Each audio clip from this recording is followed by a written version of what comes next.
Hello everyone, my name is Shruti Purohit and we are here to start a new course, ASP.NET Best Practices with optimization techniques, do's and don'ts, basic data structures, algorithms.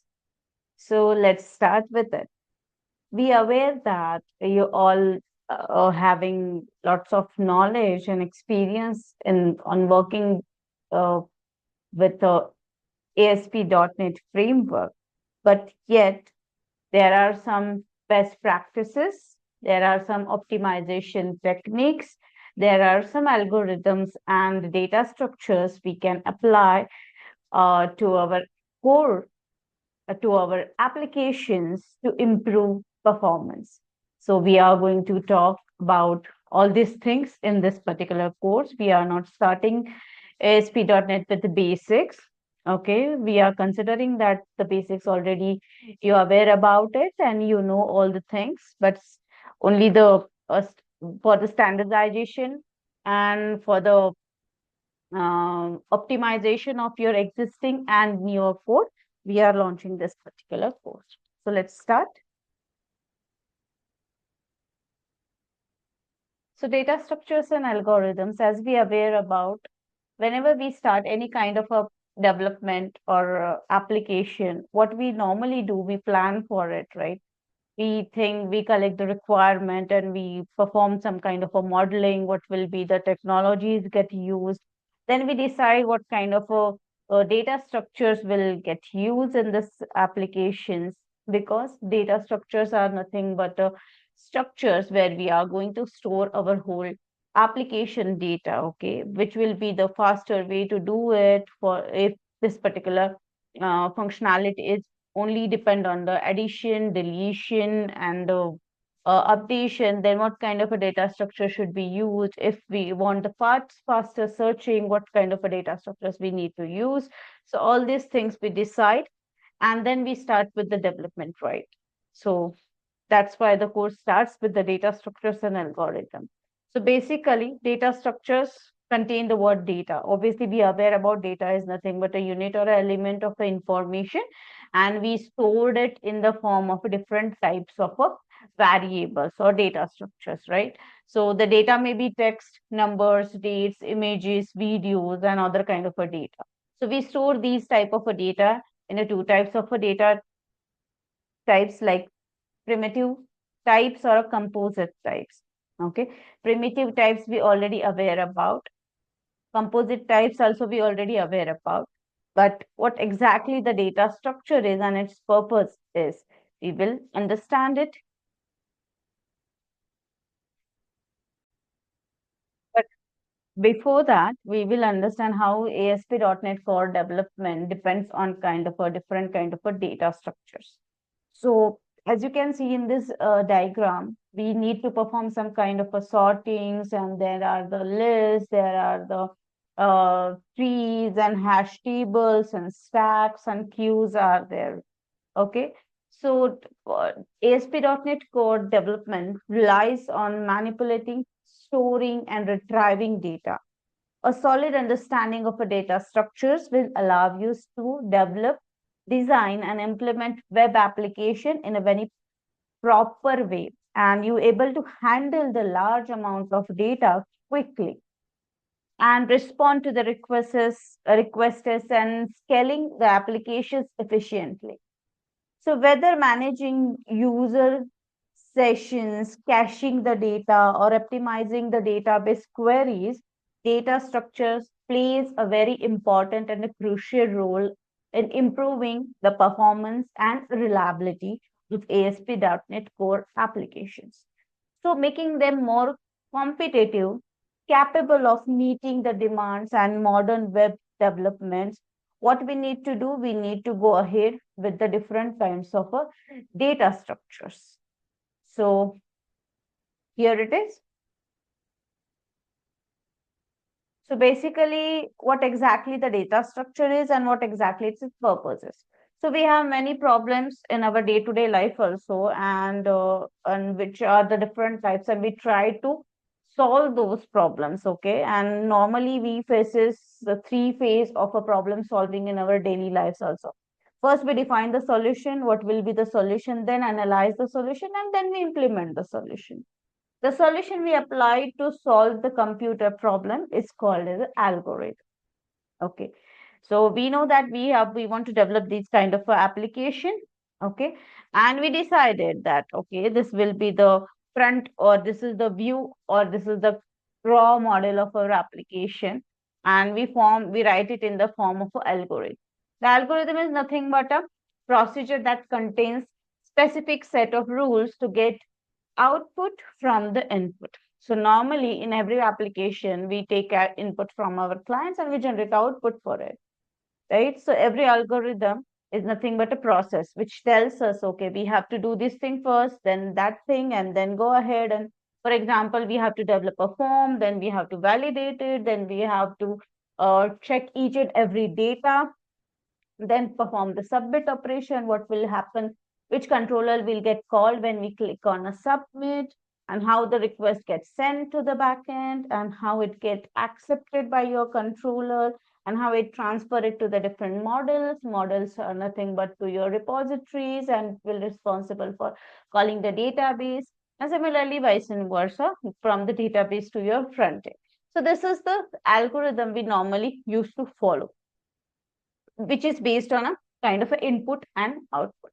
So data structure is all about how to design, analyze, and implement efficient algorithms. So data structure helps you to perform, design, analyze, and implement efficient and effective algorithms. Okay. So it provides you to the way in which the data gets stored, organized, manipulated in your computer, so that that particular data can be used efficiently and effectively throughout this particular process. So this is the actual purpose of a data structure. Now, what are the data structures? So data structures are fundamental concepts in a computer science and programming. They are a way of organizing, storing the data in a structured and efficient way so that it can be accessed and manipulated easily. So normally in day-to-day life, in this particular era, we are dealing with a huge amount of data. Okay, we have to fetch it in a fraction of second, and we have to manipulate on it. We have to perform some operations, update the current data, and they should be happen in a fraction of second.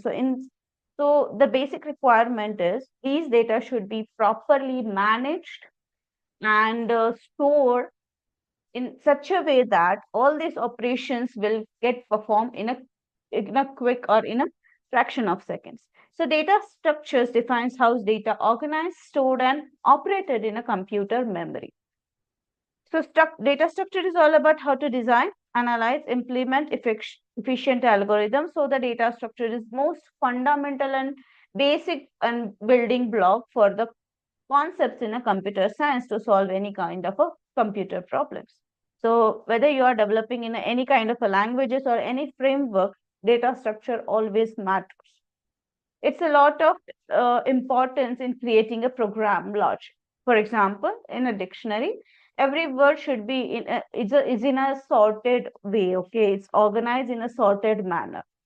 So now think, if the words are not in the sorted or in organized way in a dictionary, we will get we will took huge amount of time to find out particular word from the dictionaries, right? So that is a kind of a data structure. Okay, it's structured, its form, written in such a way that every word is in a sorted. Every word is stored in a sorted way, right? So the data structure is most important and fundamental basic building blocks when you are creating any kind of application in any framework or any language. Now, there are different ways in which we implement the data structure. Okay. Normally, there are basic data structures. Okay, there are different types of data structures are there. But basically, we start with the abstract one. Okay. So data that operates, data and the operation of which data structure is comprised and called abstract data structures. Okay. So basically, there are the list, stack, queues, and there are uh, different kind of a data structures. Okay, and they are the abstract way. We are, first of all, we will try to understand them in abstract way, and then we will understand how these data structures get implemented in a ASP.NET framework. Now in ATD, we don't give any implementation of our data objects and their operations. We can say that the ADT provides us the data abstraction. It means it's focused on what exactly it's doing rather than how it's doing. Now store a given number of elements of any data types, read the elements by its position, modify the elements by its position. So there are different ways. Okay. So all about features are about data and its operation on a specific data type. So this is an abstract data type because we only focusing on the what data is doing rather than the how it's exactly happening. Now the question comes that what is the implementation of the list? Okay, and the second concept is about the data structure which is implemented. So for example, there are the just a minute. Let me show you that particular diagram to you. So what I'm talking about is this particular diagram, like primitive and non-primitive. This is the one basic types of a data structures we are talking about. Linear and non-linear. Linear, we are saying that, okay, static, it means its size is fixed. Dynamic, the size is dynamically may get increased. Okay, the static is nothing but the array, then linked list, stack, queue, then again non-linear, then there will be a tree and graphs. So these are the some abstract data structures, okay? So these data structures may get implemented in a different languages by using the different their framework concepts. Okay, like in our ASP.NET, we are using collections. Okay, there is an array, there is a list, there is a linked list. Okay, so these things are nothing but a specific one. But now we are talking about the abstract data structures. I hope that you will get an idea.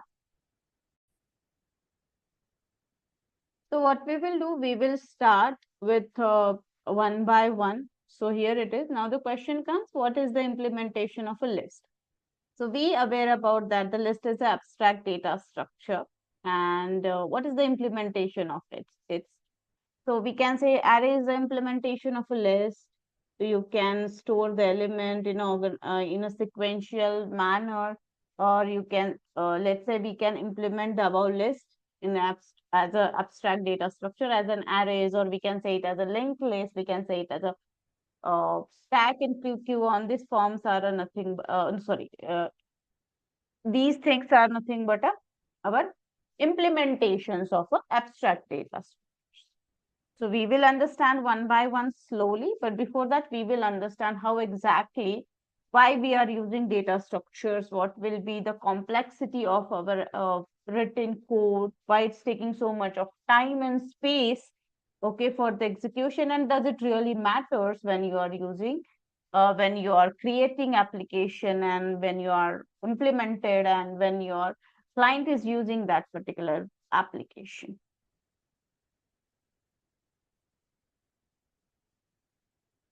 So efficiency of algorithm, there can be any number of possible solutions for one problem. Okay. Now we can decide how we can decide that the which is the best solution and or which is optimized solution for our problem. So there are two performance criteria or measures where we can find out the efficiency of our algorithm or a solution. Okay, we will check our solution is the best fitted solution or not by means of a time complexity and space complexity. Now, what exactly the time complexity? It is complexity of a program or a algorithm that is running, and it focuses on the fastest algorithm for the problem solving, and minimum time taken is nothing but better one. So consider you are writing one code and that code taking minimum amount of time. So which one is, if consider you have written 3 solutions for the one problem, and which is the solution is taking so much of less time and less space, then that will be the best suited solution and optimized solution for that particular problem. Similarly, in the case of a space complexity, the space complexity of an algorithm or a program that is nothing but the space needed by the algorithm to complete the task. So more space needed, we should just ignore that particular solution. We should always focus on the solution which takes less memory space and less time for the execution. Okay, now based on that, there are different criteria how we measure the time complexity and space complexity and all this thing. Time complexity mainly depends on the many parameters. Often we analyze the algorithms on the behalf of parameters like size of inputs instances. So consider you have a number of statements and how many input you are accepting, what kind of a output you are generating. It is not the last word that the larger the input size, larger the time complexity is, obviously.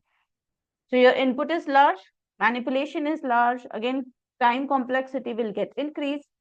It is not always the time complexity of an algorithm maybe depend on the nature of the input. You may say that the data type of an input. So these uh, parameters make three types of cases, which are nothing but a average case, best case, and worst case.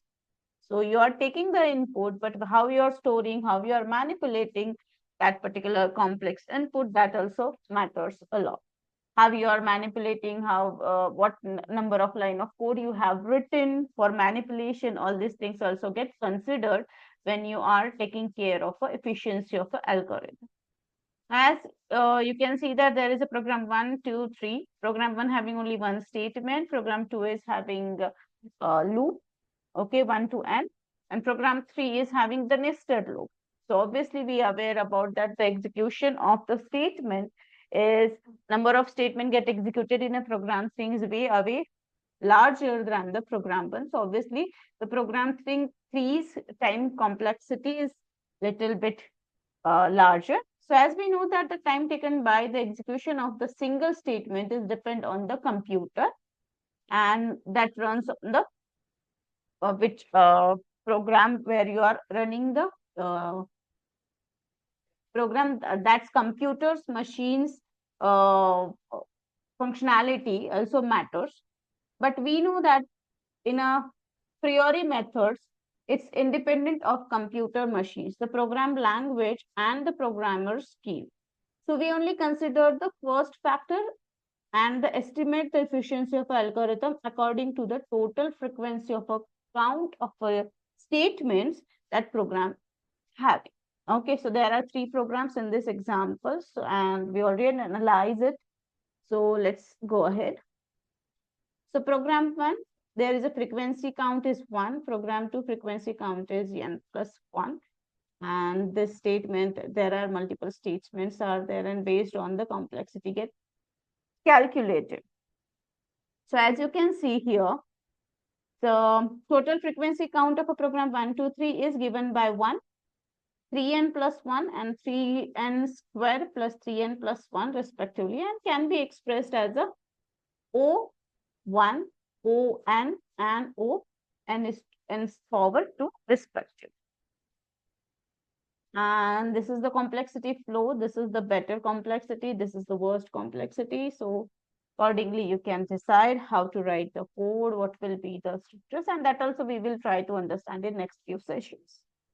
So here we understood what exactly the data structure is, and how data structure are differentiated, and what are the different abstract data structures are there, and what are the different implementations we are going to learn in ASP.NET, and which data structure should be selected, and in which scenario we have to select which data structure, what will be the criteria, okay, and what is the time and space complexity, okay.